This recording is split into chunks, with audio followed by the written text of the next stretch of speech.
اگر یہ فیصلہ ایسا فیصلہ ہو کہ جو دماغ میں آگے لکھ دیا تو اس فیصلے کی کوئی حکمت نہیں ہوگی.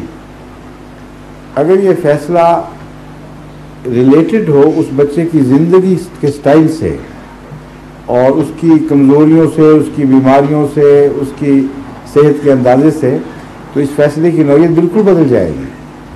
مثلا ایک برج جب ایک انجینئر بناتا ہے جی تو وہ یہ فیصلہ کرتا ہے کہ یہ فلاں سن سے لے کر فلاں سن تک چلے گا.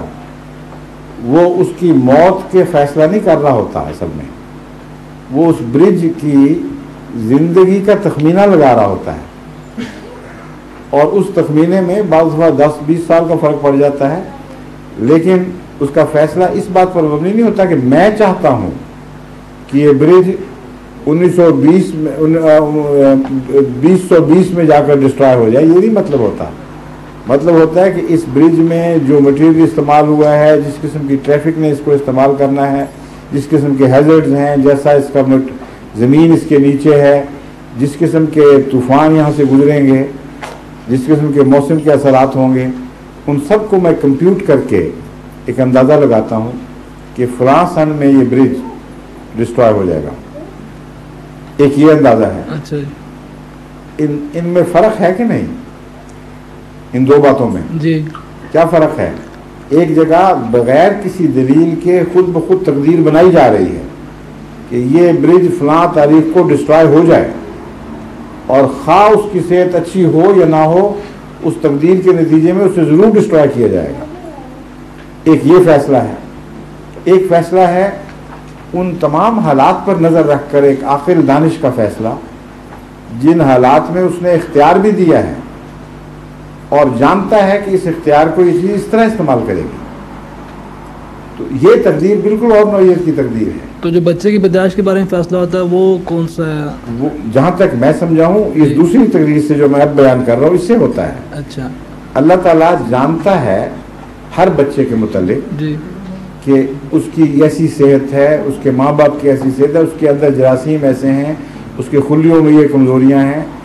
وہ اگر ایک انسان کو پریزنٹ کا تمام تفاصیل سے علم ہو، باریک ترین تفاصیل کا علم ہو، اور ایک چیز کا نہیں بلکہ ہر چیز کا، تو اس کی کمپیوٹیشن پرفیکٹ ہوگی.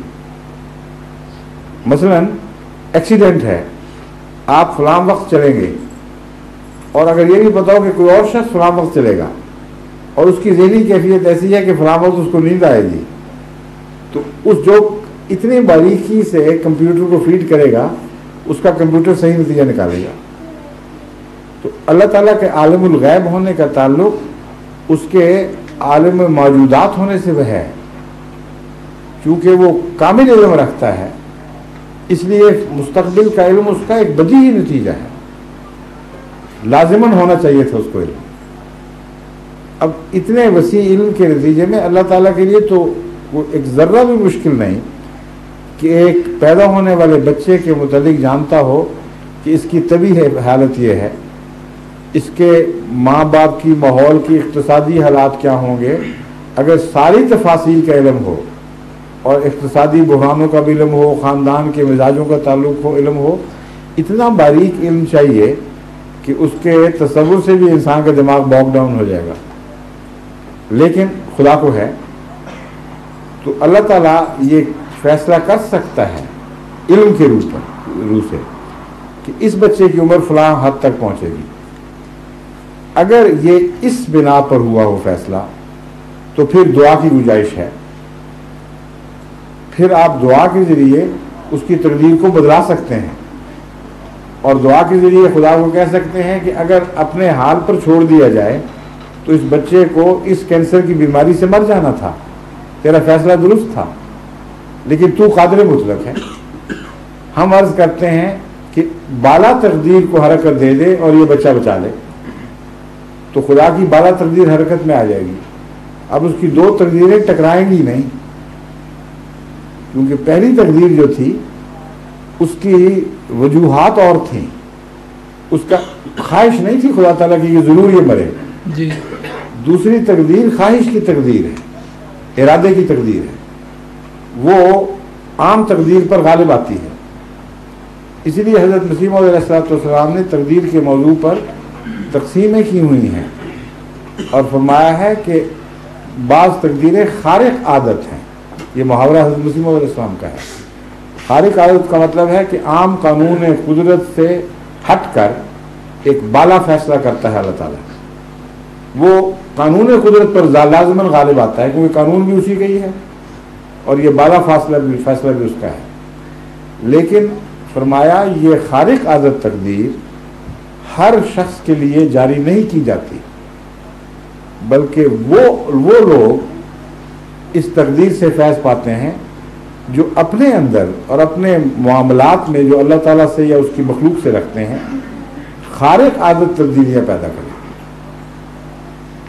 ایک عام تعلقات ہیں آپ کے خدا سے، روزمرہ کے تعلقات اس کی شریعت کے مطابق اور بنی نوع انسان سے، ان پر آپ اگر چلتے رہیں تو آپ کا یہ کوئی حق نہیں کہ خدا اپنے عام حالات کو آپ کے لیے بدل دے. لیکن اگر آپ کی قربانیاں خدا کے لیے اور اس کی خاطر عام انسانی رواج سے ہٹ کر ہوں اور غیر معمولی اہمیت اختیار کر جائیں تو اس کے لیے خدا تعالیٰ بھی خارق عادت تقدیر دکھاتا ہے. حضور جی میں سمجھ گیا ہوں بات. جو میرا پوائنٹ تھا میں اس سے دوبارہ آتا ہوں. کہتے ہیں کہ اللہ تعالیٰ کی مرضی کے بغیر ایک پتا بھی نہیں ہل سکتا. یہ بھی ٹھیک ہے، یہ بھی ٹھیک ہے. وہ جو چاہتا ہے وہ کرتا ہے. لیکن جب وہ یہ کہہ دے کہ میں تمہیں اجازت دیتا ہوں جو چاہو کرو، جی ہاں، تو اس کی اجازت سے ہوگا یا بغیر اجازت کے ہوگا؟ یہ اجازت سے ہوگا. پھر یہی اس نے کہا ہے من شاء فلیؤمن و من شاء فلیکفر. جی ہاں، جو چاہے کفر کرے، جو چاہے وہ حق کو پکڑ لے.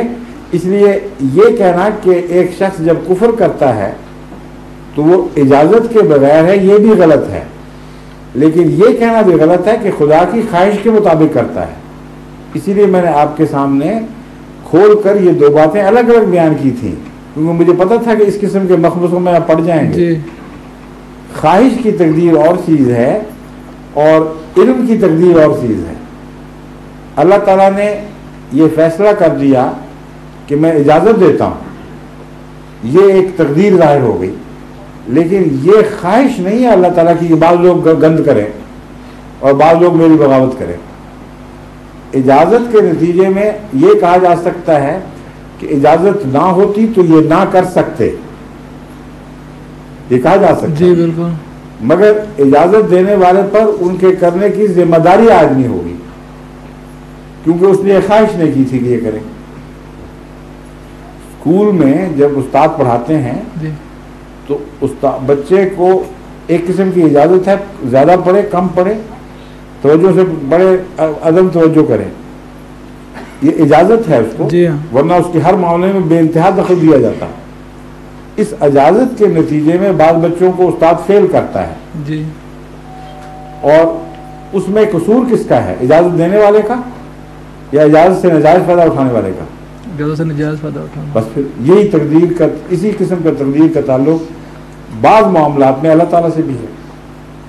جیسے ابھی آپ نے فرمایا کہ بعض اوقات اس فار ایگزامپل کسی کی وہ چاہتا ہے کہ یہ کام ہو جائے جو کوئی آدمی حد سے بڑھ رہا ہے، فار ایگزامپل اسلام کے خلاف یا کسی چیز میں خلاف، اس کا خاتمہ چاہتا ہے آدمی کا. فار ایگزامپل دوسرا آدمی اٹھ کے اس کو کسی بات پہ جھگڑا ہوتا ہے، وہ اس کو ختم کر دیتا ہے، مار دیتا ہے. ایکچولی یہ فیصلہ تو اللہ تعالیٰ نے کیا کہ اس کی زندگی ختم کر دی جائے. جو آدمی غلط کام کر رہا ہے، جس آدمی کے